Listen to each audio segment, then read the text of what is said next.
We have 20 speakers, and that makes the time be 1 minute each.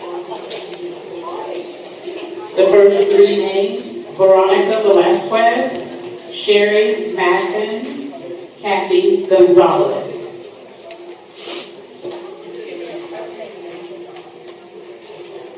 Hi, Veronica. Yeah, thanks for asking.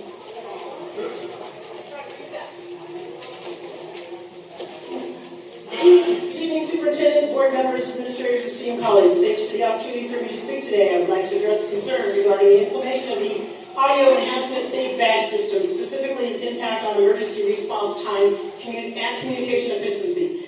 While the intent of this device, improving safety and providing discrete alert, is understandable, there is a sufficient operational drawback that deserves consideration. The current design routes alerts primarily through an administration channel. This means that when the badge is activated, the signal first is received by a designated administrative secretary or administrators rather than immediately broadcasting on the radio to all staff and triggering a direct campus-wide response. In practice, this is potential delay and crucial situations. Emergency response becomes dependent on administrator being immediately available and not engaged and able to relay the information in high-stress environments such as medical emergencies or security incidents. These seconds of delays. By contrast, the radio systems that I've had for 29 years is the best response. This doesn't work. Thank you, Veronica, for your comments.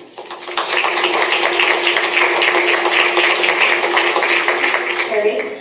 Good afternoon. I prepared for 3 minutes, so I'm going to be a little choppy. What, I forgot to ask her when she came in, Veronica, what items will you be speaking on? I'll be speaking on. You're a non-agenda items, right? Okay, sorry. Okay. Hello, board. My name's Sherry Madden, longtime South Oceanside resident, employee, retired employee, and still a school volunteer with Oceanside Unified. I come to speak to you today because we have a problem and we need your help. I'm speaking for many people that live in South Oceanside.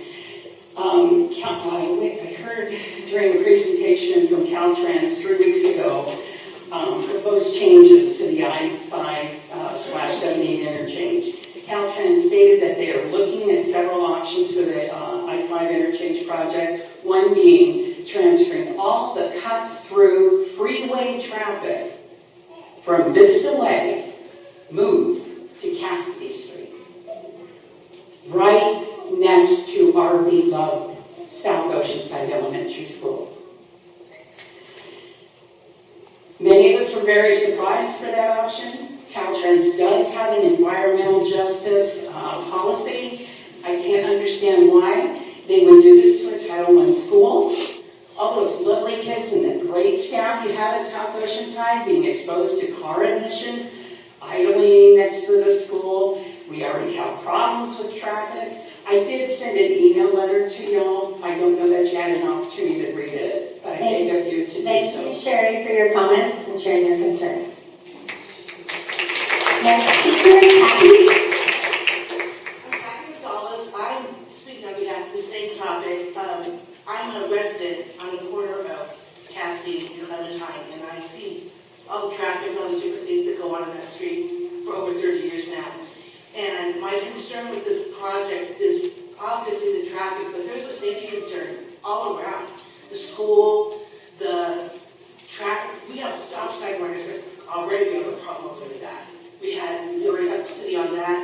And my concern is, with all that we've got going on Cassidy already, I have a hard time getting out of my street on a normal day. Now imagine having traffic go up there, it's going to stop the buses. There's a lot of concern about the interaction of the whole entire project, as I'm concerned. So I just would like you to consider, the impact it's going to have not only on the community, but the school and the area as a whole. Thank you. Thank you, Kathy. Next three speakers: Nicole Watson, Lori Culver, and Michael Burtonfield. Good evening, board members and families. My name is Nicole Watson, current candidate for trustee area 3 for school board. If I were on the board, I would not support the plan to move approximately 185 middle school students from North Terrace to Santa Margarita. That is currently a campus on a military base, which limits parents and emergency access. It's also a safety concern, and it's also a staffing concern. It's non-negotiable. No student should be moved without guaranteed transportation and full care and access. Base schools are already over capacity and short-staffed, and this plan increases strain instead of solving it. We need to consider the students who are already struggling, the students with special needs, the students who rely on stability, or marginalized students. I would push for a full impact review, evaluate available space, use temporary classrooms, and phase construction properly before making such an extreme decision and a dire decision that will impact many people in our community. We should be supporting staff, families, teachers, and the safety of the Thank entire you for your comments.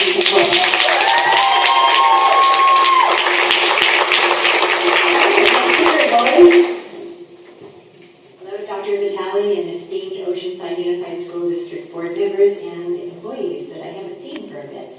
I am a retired OUSD employee. I was at the district and at El Camino High School, and I've lived in South Oceanside since, well, except for 20 years in there, since I was in 6th grade. The back of my house is on Cassidy Street. I'm here to say Caltrans, I was at that same meeting, and Caltrans, even making the suggestion that it should be at Cassidy is unimaginable. I've had somebody run through the back of my house, the off-ramp from Highway 5 going southbound, and took out my pool and the fence and a tree. And this was like 15 years ago, and that's before the traffic got bad.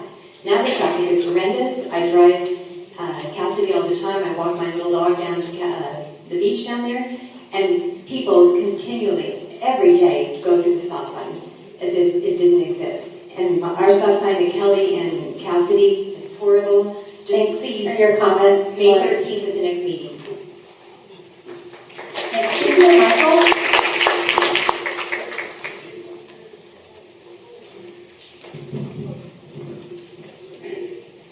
Good evening, board members, community members. Thank you all for coming today.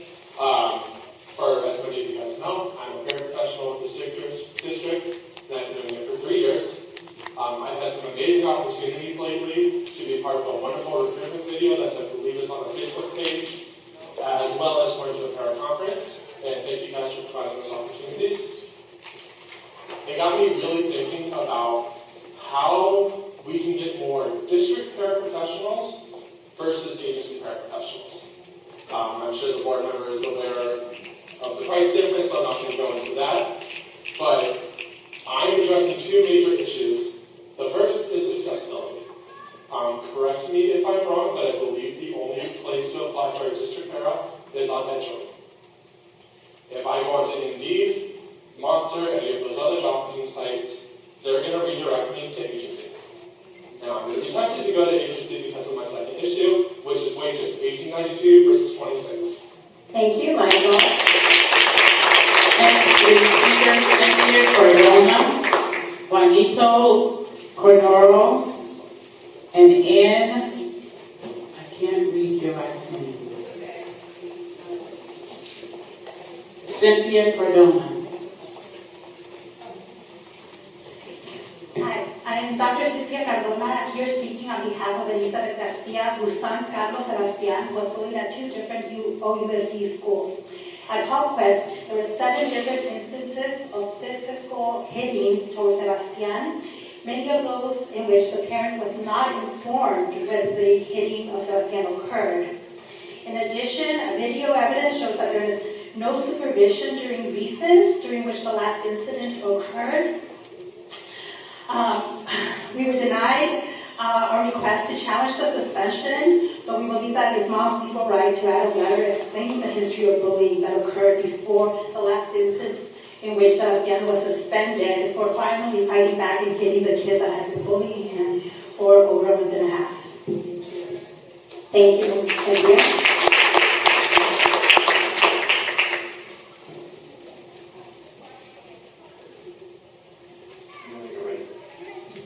Alright, my name is Juanito Cordona. My pronouns are they, them, theirs. I'm co-chair with the Human Rights Council of Oceanside. I want to be students and families here in Oceanside are experiencing ongoing harm through immigration enforcement. Families are being separated in this community right now. Students and families are not receiving the support they need in this moment, and the district is not responding in a way that matches the reality students are living through.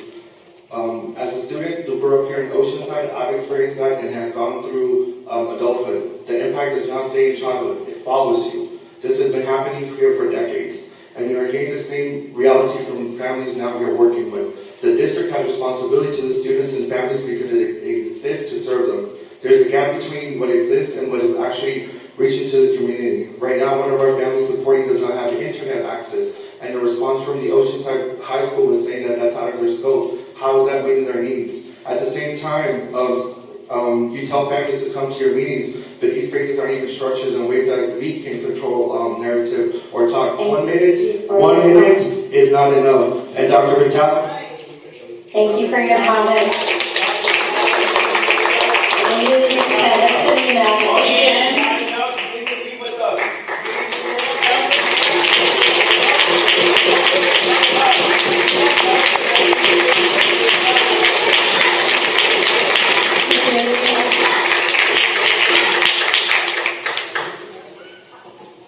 Meet with us, Vitale!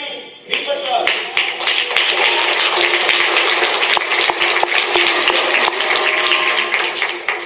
All right, Anna, you ready?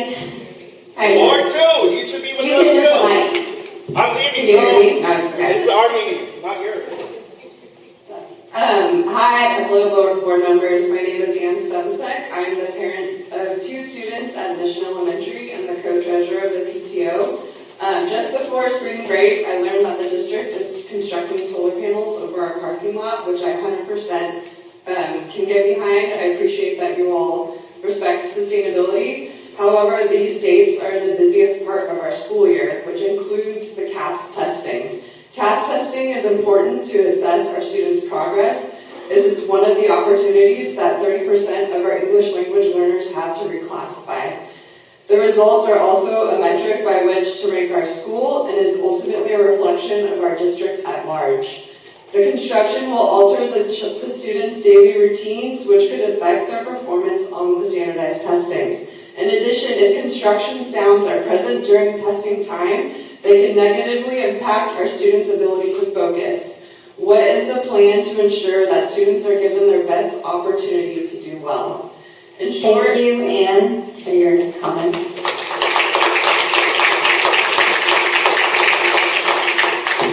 Next 3 speakers, Kevin Golden, Janice Haloka, and Elizabeth Garcia, who's a Spanish speaker and will need the help of Diane. So Kevin is first.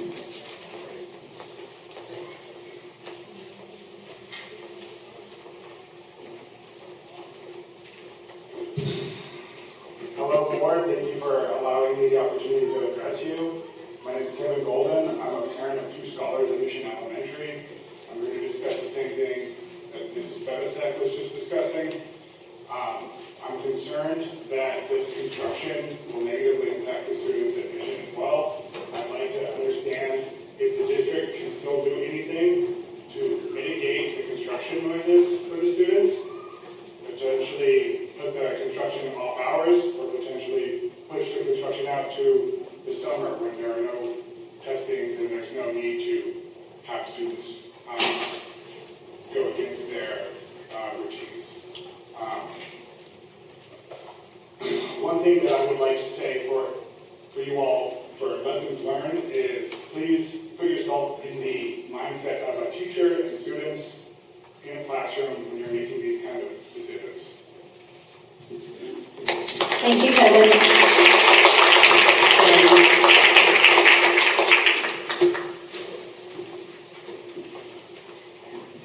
Hi. Hello. After attending numerous board meetings, I feel there's a real disconnect between what this district says about its commitment to equity and inclusion and what families are actually experiencing.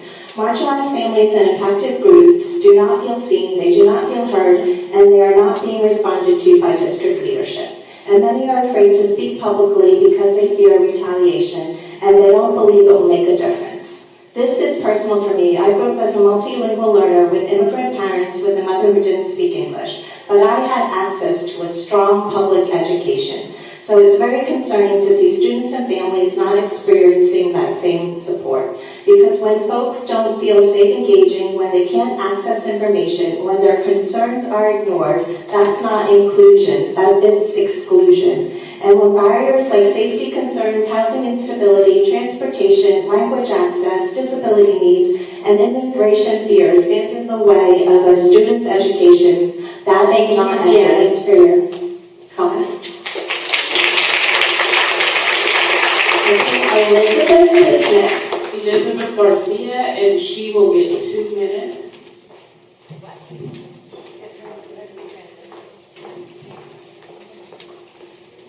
Can you wait 1 second before you start?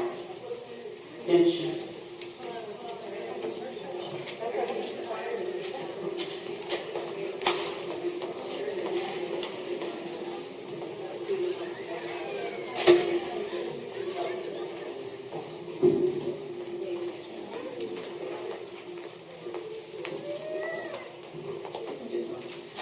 Soy la mamá de Carlos Valdés. Ha estado en 2 escuelas de Oceanside. El distrito escolar ha victimizado una y otra vez a mi hijo. En South Hope, la maestra Leslie Ingo lo humilló muchas veces en frente de Miss Dossi, de Erika Atkinson, creo que es su apellido, de la maestra de lenguaje de mi esposo y mío. La maestra se rió, se burló de mi hijo en una junta, se burló muchas veces de mi hijo. En el salón con los niños hacía que los demás niños se burlaran de mi hijo. Fue tanta su burla hasta que saqué a mi hijo.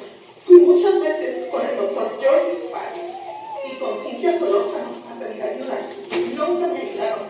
Lo que George Sparks solo dijo es que era la responsabilidad de Miss Tosi llevar a la maestra Ingo ante recursos humanos. Yo moví a mi hijo a Humphreys pensando que iba a tener una mejor vida estudiantil. Gracias. I'm the mother of Carlos Valdez. In 2 instances, my son was bullied at 2 different schools in OUSD and re-victimized. His teacher, Miss Leslie Ingle, humiliated him many times in front of other teachers, in front of the SCA, in front of my husband and myself during a meeting. She was making fun of him. And it also happened many times in front of other students in the classroom. So for that reason, I took my student out of that school. I spoke to Ms. Cynthia Solórzano and Dr. Jordy Sparks about it, and nothing happened. They let me know that Ms. Tosi would be the one that would have to take care of the situation. So I moved him to Palmquist, where we still have issues. Thank you. Next 3 speakers, Nick Haller, Elizabeth Wood, and Carlos Lopez. Nick Haller.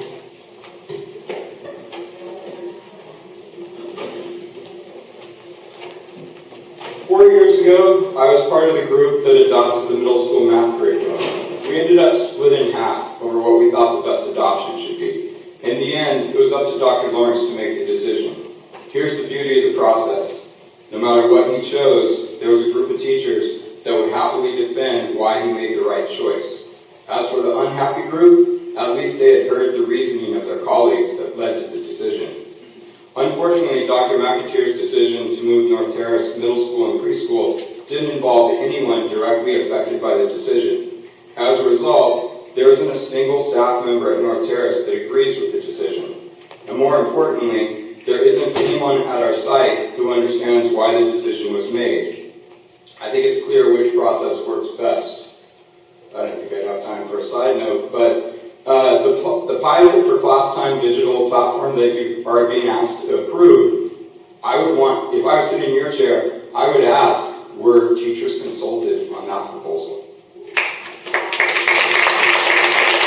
Thank you for your comment. Elizabeth? Good evening. I'm actually following up on an email that I sent to have written response to. I know somebody forwarded it to Mr. McAteer, and he contacted me to discuss the matter by phone, but I was not comfortable with a phone call, and I asked him to simply just address my concerns in writing, and I have yet to be addressed in writing. So I will start it by saying, I just asked to begin with a simple question. If this was your child, would you feel comfortable with this plan? Would you feel comfortable knowing that their walk to school just doubled in length from 10 minutes to 25? Would you feel comfortable knowing parts of that walk have no sidewalk at all? That they would have to cross multiple busy streets without a crossing guard? That sections of the route run alongside a canyon with uneven grounds and real hazards? Because that is exactly what is being asked of our families right now. Thank you.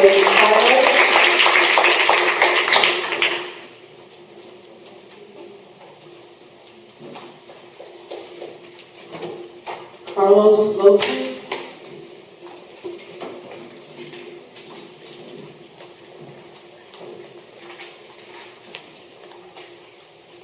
Hello, my name is Carlos Lopez. I am a junior at Elk Grove High School and the Oceanside intern for Stadium 350's Youth for Climate. Youth for Climate is the youth organizing arm of Stadium 350, a regional advocacy organization. My internship has allowed me to engage in community organizing, policy research, and legislative outreach. I'm just here to invite you all to Tags It Tomorrow, a free, youth-led, and youth-created afternoon event to prepare students in both college and career readiness. We will be hearing from ocean scientists, learning about career pathways into marine and environmental work, and connecting with organizations doing that work in your backyard. The event will be at Rutgers College on Sunday, April 26th, and if you guys, both the audience and the board, is available, please come and attend, and I have flyers for you. Thank you, Carlos. Jeremy Shockley, Leo Desta, and Jacqueline Fisher.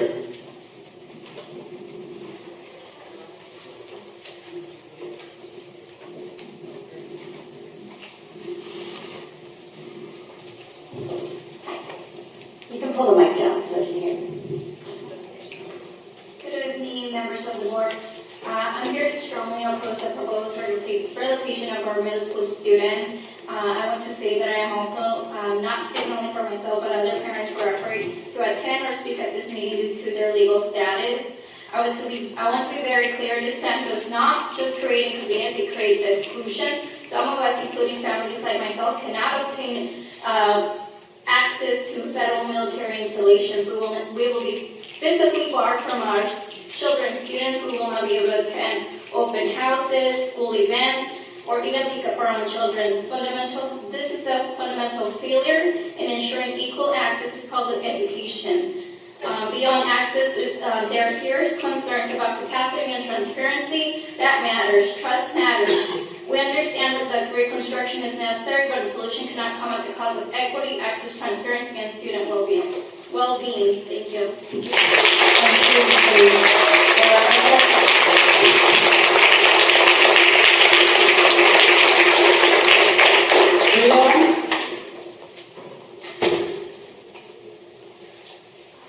RZEO. Okay. Jacqueline Fisher.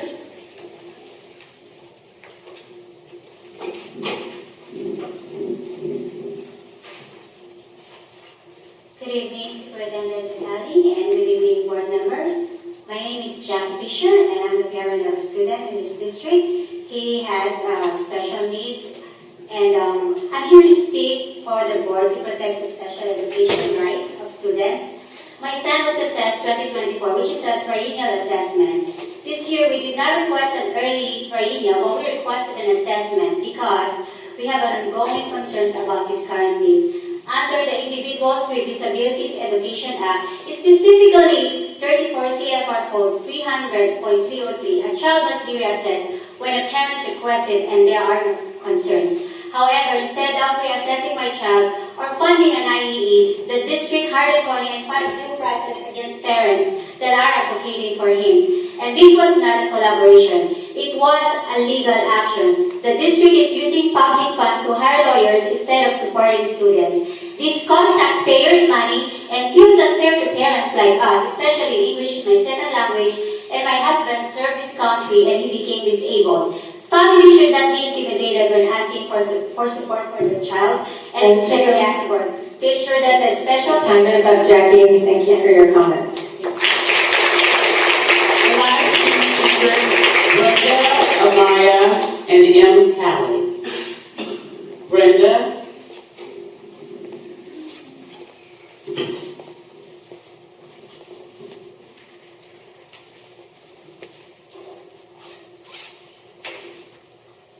Good evening, members of the board.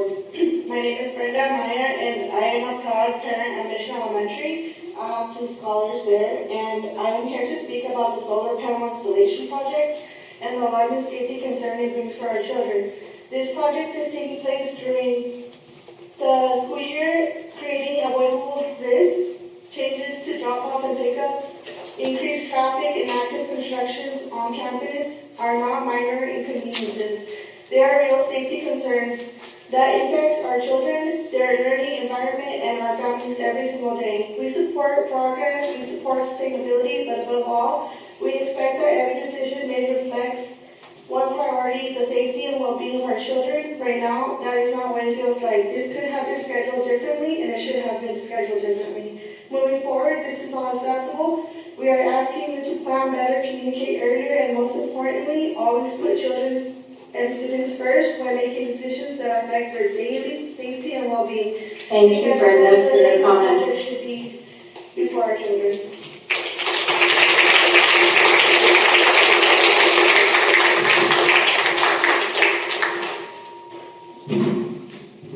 Okay. When there's no right, when there is no right, we keep coming to this board of issues, and rather than having conversations, we talk at you now this time for 1 minute, and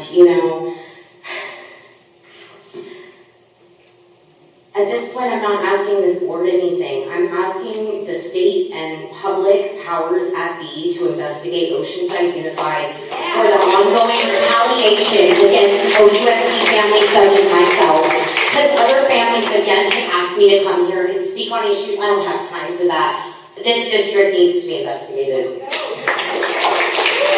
All right. That concludes our public comment on non-agenda items. Moving on to item 6. Thank you. All right, moving on to item D, public comment on agendized items. These are items that are on our agenda. We have 10 speakers. Each speaker will have 3 minutes. We have some norms up there for anybody new, now that you can't see them. But basically, be respectful, refrain from jeering or making noise. We want to make sure that we hear the people and we're not distracted by that. So if you guys could be respectful to other people up there, that would be great. So the first person is Emily Wichman, and after her will be Nicole. So, hello, Emily. I have you speaking on items F1 and I1. No, just F1. Just F1? Okay. Thank you. Okay, and there's a correction, Dr. Vitale. It's the Department of War, not the Department of Defense. F1, this looks to be a wonderful presentation. Investing our schools, facilities, projects overview. You're featuring rooms, buildings, safety measures, shade structures, playgrounds, modular buildings, all of the physical elements in the school district. But literally, and in the overview, you've missed the heart of the matter. Your lack of communication with parents and teachers, your lack of meetings with them besides a quickly.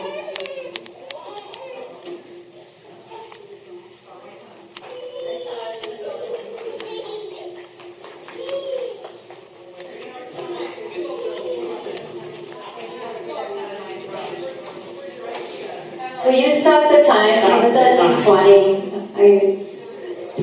2:25. Okay. All right. Thanks, Emily. Okay. Okay, so you literally missed the heart of the matter. Your lack of communication with parents and teachers, your lack of meeting with them besides the quickly arranged Zoom meeting, your lack of respect for parents who pay your administrators hundreds of thousands of You're dollars. sticking on F1, right? Yes, This is the because I'm talking presentation. about what is not in the report of the overview of North Terrace. On that one slide, it mentions North Terrace, and that's what I'm talking about, North Terrace. Okay, and they elected Stacy, and again, this is part of the whole school bond thing, and about this presentation is about the board and what you've decided. So Stacy, Mike, Eleanor, Nancy, according to the CSBA, your role and responsibility as the school board is to ensure that the school district is responsive to the values, beliefs, and priorities of the community, and that also includes the military. Okay, so again, and also the looking at the roadmap, that's not sufficient. In the last 2 meetings, example, is the parents and community are sick and tired of dealing with your apathy and your disrespect. Nancy and Raquel, you will be held accountable for this in the upcoming election. I will be presenting facts again, the facts that... Please stay on topic. Okay. We're talking about F1. Okay, yes, we're talking about F1. And on this F1, I don't see the answers to the questions that was asked of you in the request for a presentation about North Terrace. There wasn't a presentation about the facilities, it was about the North Terrace. But since North Terrace is on the facilities, I also wanted to mention, because that was done, the professionalism of your staff is unethical, there's no integrity, and you're definitely not DEI. As a matter of fact, you're making a mockery of DEI. I've heard the outcry again about... Please stay on topic. You're talking about the 8 years of impact. Facilities. This is about the facilities, okay? And what you're doing with the facilities that the presentation is going to be about. I've seen the presentation. This is about it. And so I'm talking about the presentation that you'll be doing. And because of the presentation in the North Terrace that you showed, I heard the outcry from your staff, your parents, and your community that you're turning your backs on those teachers who walked for you, who wrote postcards for you, who spent their own time and money for you, supporting you. And again, are you going to turn your backs on them like you have before? So we're going to, Nancy, another issue.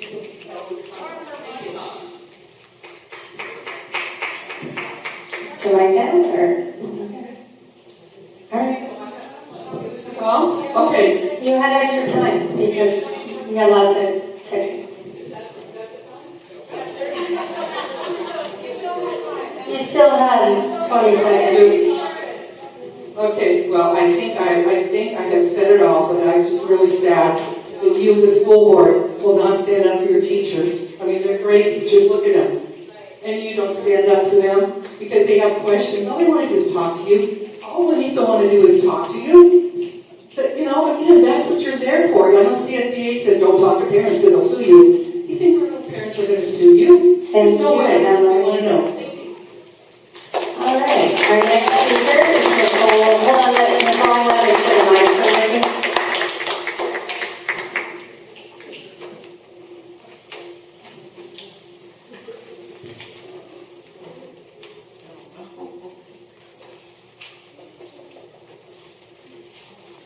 All right, Nicole, which items are you specifically addressing? Because I have all items.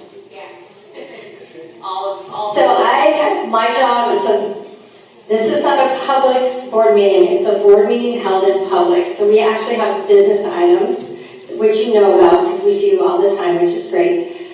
When you put all items, I don't know which topic you're addressing. So not topic is the whole point of an on-agenda item. Yeah, so I'm speaking on E, 21, 22, 24, 26, F1, 8-year impact, H1, renaming of Chavez, I2, revision of freedom of speech, expression, and then 3 as well. All right, thank you for that clarification. So thank you. There are several concerns on tonight's agenda that need to be addressed. First, we're looking at a policy that has not been reviewed since 2010, now suddenly being revised in 2026. That raises an immediate question. What changed? Why hasn't the policy been clearly reviewed beforehand? And why hasn't the public been informed clearly? At the same time, the minutes from the last meeting are still not available. We need transparency. It's not an option. We need to stay informed and engaged if records are delayed or missing. Within this policy, we also see vague language around what constitutes as disruption or harmful expression. These are subjective terms that can be expanded and interpreted in different ways, especially when applied to off-campus speech. Students should not be subject to discipline based on what might happen or what is assumed could be or cause disruption. We are also seeing policies that allow for lower graduation expectations for some of our most vulnerable students, including foster and homeless youth. It's not support, it's lowering the bar instead of helping them rise to meet it. Then we have a presentation highlighting an 8-year of impact, strategic and fiscal management. But teachers are still asking for support, classrooms are still struggling, and families are still not seeing the academic outcomes they expect. There is a disconnect between what is presented and what is actually happening. On spending, we are being asked to approve over $120,000 for an additional reading program and $250,000 for a pilot program that spans nearly the entire district from elementary through high school. It's not a pilot, that's a large-scale rollout without clear, measurable proof of effectiveness. We need to ask what is working now, what is not.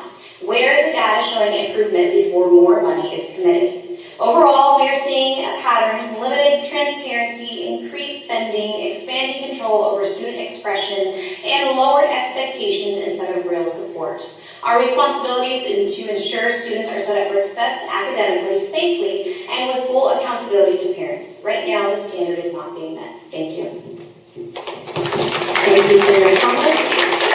Our next speaker is Janice Hokala, and Nick Hatter will be after her.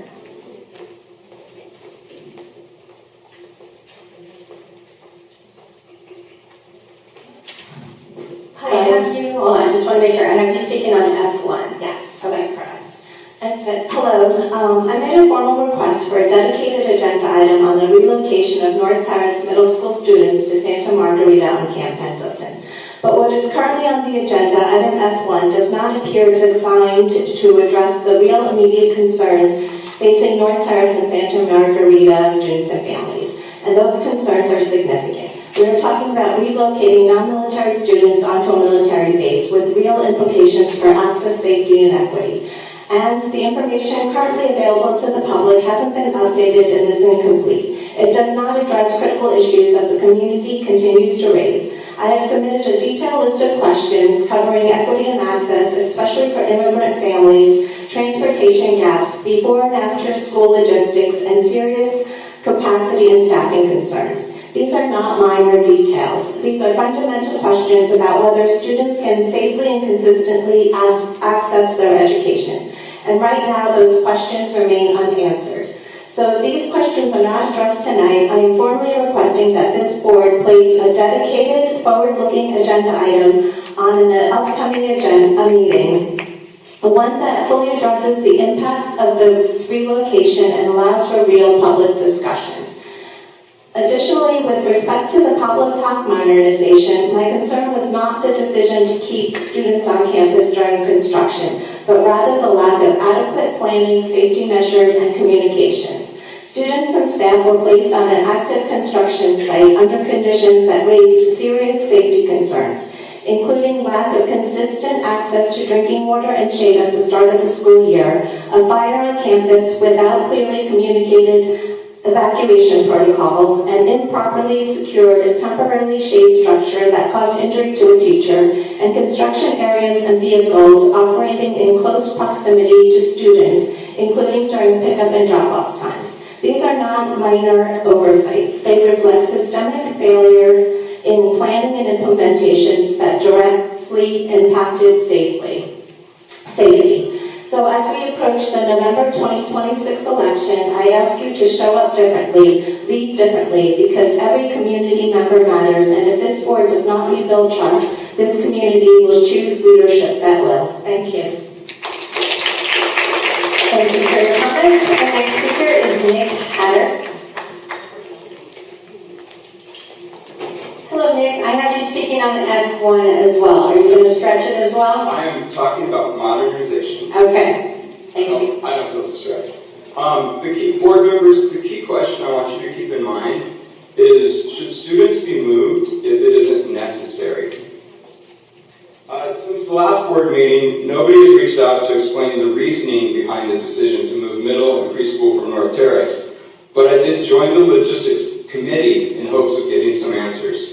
For our first meeting, Dr. McAteer made the agenda, but he wasn't at the meeting. He listed 6 factors for the move. I'm going to go through each one and address. The first factor is the classroom space needed. As was said at last board meeting, if we implement the accommodations that Santa Margarita is planning, we have more space at North Terrace. I'm going to say that again. We have more space at North Terrace. I'm not going to find my space. Okay. It's a simple plan we have, and we're ready and willing to share it with district leadership. The second factor is that Santa Margarita has open classrooms for all middle school teachers. That's not what our PE teacher has been told multiple times, and I don't think there's a room for our ed specialist he'd have to share. The third factor that Dr. McAteer gave us was ed code requirements about the number of students and the square footage of a campus. There is ed code about this, but with our campus cut in half due to reconstruction, we still have enough space to meet the requirements. On top of that, the ed code likely wouldn't even apply to this. It simply doesn't make sense. The fifth factor is experience from previous base schools construction projects demonstrates that this is best practice. First off, the Fallbrook school that implemented this plan doesn't serve both military and civilian families. Secondly, how is it that one example qualifies as best practice? The final factor is that the grant application is contingent on this model of moving the middle and preschool. This is the one factor that we are not completely sure on, but given the first 5 factors are filled with misinformation and lies, it's hard to take this one at face value. Just for fun, I did Google AI and asked if changes to a DODEA construction grant could be made after approval, and it answered yes. Changes can be made, although there's procedures to follow. So we still don't have any legitimate justifications for the planned move. Given all the disadvantages of moving, this is simply a bad decision. We've always believed that one of the most important roles that a school board has, especially in a district that makes a lot of decisions without teacher input, is to fix these type of bad decisions. If you want to join us in doing what we believe is best for our students and their families. Thank you, Nick, for your comment and your questions. Our next 2 speakers is Christina Pichitino. Yeah. All right, and then we have Victor. And I have you speaking on F1 as well. Yes. Okay. So I'm just going to piggyback right where Nick was. So you're going to need to personally research anything the district leadership tells you, because at this point, any reason they give us for why something can or can't be done simply cannot be trusted. When most people look back at their school years, middle school is often viewed as one of the more challenging times. Imagine being ripped away from the friend group you've been part of for many years and having to start over in a new middle school. This is exactly what is going to happen to many of our students who will be unable to attend Santa Margarita. They've lost access to their neighborhood school. For many kids in the country, a change like this happens and it is unavoidable because their family simply needs to move. What's different in this situation is that this does not need to happen. Important decisions like this are best made by gathering all the information you can from as many people as you can. Our village is here, part of our village, we spoke of, and this is what's going to be helping our students, and we're here to do that. So we will help you in finding ways to improve this project proposal that you have if you need it. We wouldn't be here right now asking you if the right thing was done at the beginning. And our students and families are the ones being affected by this.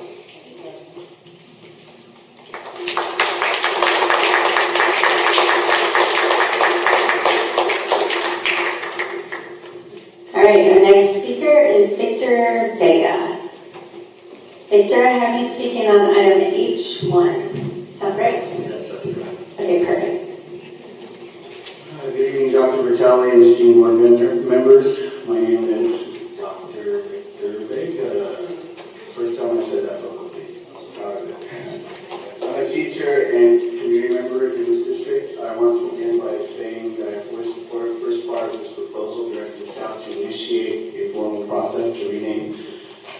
Chavez Middle School. However, I have a serious concern with the directive to present more than one option to the board by June 2nd, and I raise this concern not from theory, but from experience. I previously served on the naming committee for San Luis Elementary. Our committee put forward 3 names: John Lewis Elementary, Dolores Huerta Elementary, and Eric Tubman Elementary. With John Lewis receiving the most votes, Pablo Talk was also added, and that is the name the board chose. I believe Pablo Talk has historical significance, but it was a missed opportunity. This was right after the murder of George Floyd. The nation was crying out for racial justice. The Black Lives Matter movement was a defining moment. And instead of choosing John Lewis Elementary or Harriet Tubman or another public-facing scholar, a name that would have said to every Black student, we see you, we honor you, the board chose a safer local figure. That decision did not match the urgency of that moment, and I'm afraid we're about to repeat that same mistake. With all due respect, if the board receives 3 or 4 options, history tells me that they may not pick the name that best reflects the spirit of today's struggle for equity and social justice. They may pick the name that feels safest, most local, or at least controversial. Perhaps appropriate for a charter school, but we're public schools. Cesar Chavez Middle School sits in a community where migrant rights, workers' rights, and labor rights are not abstract ideas, they're lived realities. The new name should reflect that. It should honor leaders like John Lewis, or a public scholar whose work embodies justice, or the farm worker movement itself. Oceanside Unified has said it's committed to equity, inclusion, and social justice. This is our chance to prove it. I urge you to change the language in the recommendation from direct staff to provide options to direct staff to bring back one name, not multiple options. One that emerges from a transparent, community-driven process guided by clear equity and educative criteria. Do not give us, our community, the board, the luxury of choosing the least controversial name. Give the students, give the community, give the parents, give the teachers the right name, a name that gives them the courage to continue to move on and makes us make a decision. Yes? Thank you. Thank you, Jason. Our next speaker is Lydia Meza. And Maria Alchalon is after her. Before you start my time, I didn't know who to email at the district, but in the Wednesday weekly, we noticed, our staff noticed that the month of the military child did not get included in our month-long celebration. So it'd be a really great thing to honor our community. I haven't started yet. I know she hasn't started, but it sounds like, but I have you speaking on item F1. That is correct. Okay, and that is noted for Wednesday weekly.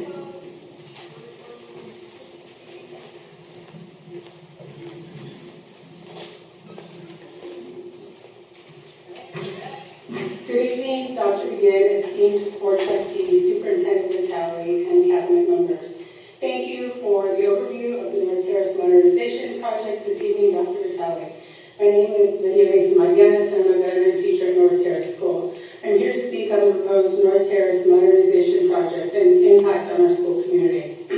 During Mr. Crosco's tenure as principal, staff are actively involved in the modernization process. Since the transition to our current principal, opportunities for staff input on modernization have come to a complete halt. As a national board and accomplished teacher, it is incumbent upon me to advocate for our students, families, and our school community to help shape decisions, especially those related to modernization, the impact on the students that we serve. While we recognize and appreciate the importance of modernization, we must also thoughtfully consider the full impact of this modernization plan on the students and families we serve. North Terrace serves both military and non-military families, or civilian families, and any modernization that affects access, continuity, or support systems deserves careful consideration.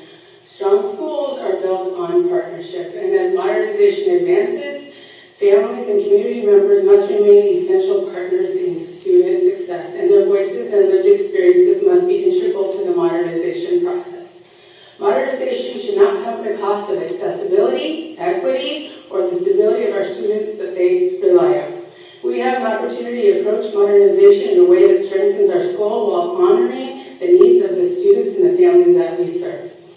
As a final point regarding modernization, staff recently learned through a Wednesday weekly communication that North Terrace is will host all 3 day schools for the district summer programs.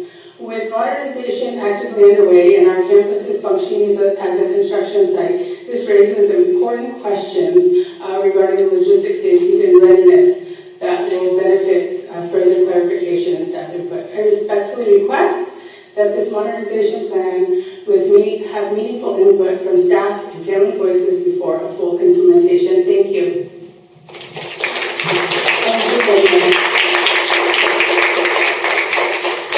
Next speaker is Maria Alshada.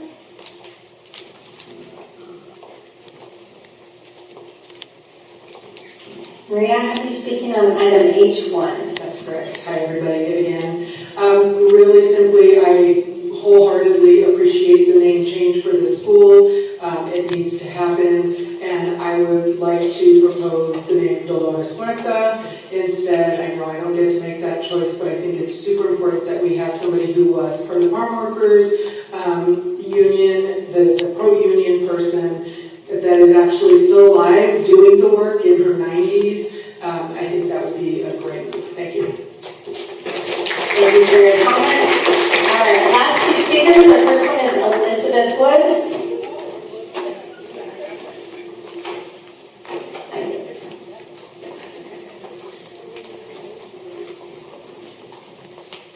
Hi, Elizabeth. I have you speaking on F1.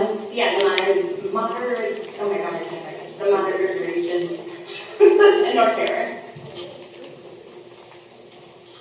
Am I good? Okay, perfect. So I'm going to talk about some of the questions and concerns I have as a parent of students at the school currently. So first thing I'm going to say is the proximity and accessibility remains an issue. In the presentation, they were saying that the housing is actually closer to Santa Margarita, but it's actually not. For many students, that walk increases from a 10-minute walk to 25. So this added distance raises concerns about safety and daily feasibility. Second, the accessibility. While bus transportation is being offered, it requires students to travel to another campus out of their way, and the buses aren't scheduled to leave North Terrace until 8 o'clock. So how will students who rely on school breakfast be accommodated under this? For many families, this adds time and complexity to their daily lives, not convenience. Given the transient nature of military housing in our community, will incoming families be given the option to keep their children together at one campus if they have both elementary and middle school students? Third, the planning and transparency. There appear to be unused alternatives such as available classrooms and flexible space that have not been fully considered before displacing an entire middle school program. The capacity. Santa Margarita already faces challenges, particularly in special education services and staffing. How will the school absorb additional students without further impacting those who already struggle to receive consistent support and services? Finally, the infrastructure. Traffic flow, parking, and shared spaces like lunch areas are already limited. Adding more students without clear plans for expansion creates avoidable risk and strain. Student safety along the route to Santa Margarita is one of the most urgent issues. Portions of the route lack sidewalks entirely, requiring students to walk alongside the roadways. Existing sidewalks are damaged in places, there's no crossing guard, and students must cross multiple busy streets, some having to cross a busy street more than 3 times. Additionally, part of the route run alongside a canyon with uneven terrain and wildlife present such as rattlesnakes and coyotes. This raises an important question. Who is responsible for the student safety between home and school? If a child is injured due to unsafe walking conditions, a bicycle accident, or other hazard, what liability does the district assume? This concern is not a hypothetical. Just yesterday, a child was struck by a car riding their bike to school. I urge the board to pause, provide clear written responses, and reevaluate this plan with student safety and accessibility and transparency as top priority. I also invite you to walk the route yourself and see firsthand what our children will face each day. Thank you for your comment. Ms. Strange is next. Strange. We could not reach her first name. There's no first name. Strang? Oh, okay. Sorry, there's no name on that. Hi, I have you speaking on item E3 and H1. Okay.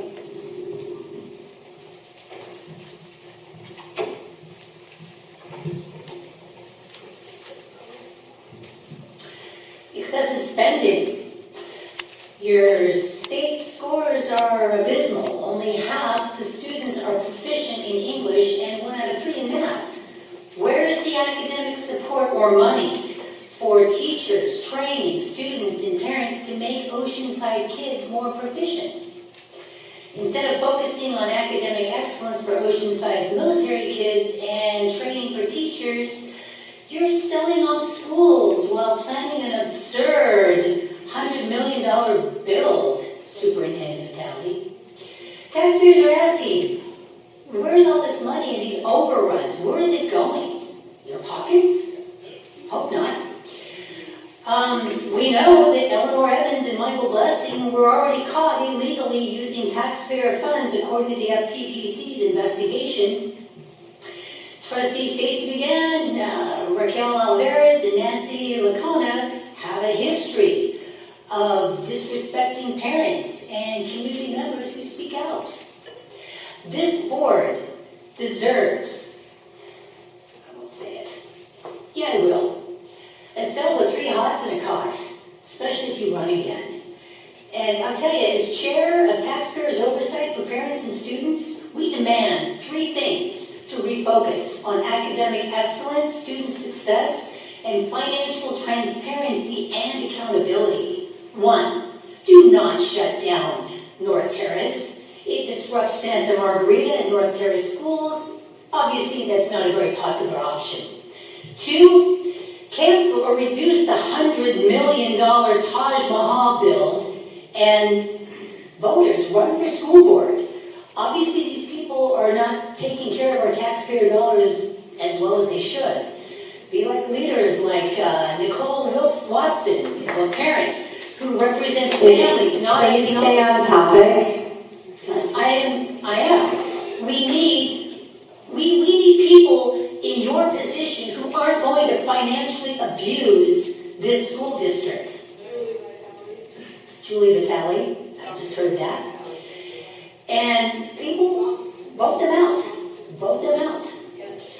And now H1, I guess I can do H1 now, Cesar Chavez's name. When I first came to Oceanside Unified, I represented Gays Against Groomers. We exposed sexually explicit materials in school libraries, promoting gender confusion, triple X rated acts, and you've recently added a Marxist-style class disguised as ethnic studies. The name Cesar Chavez fits.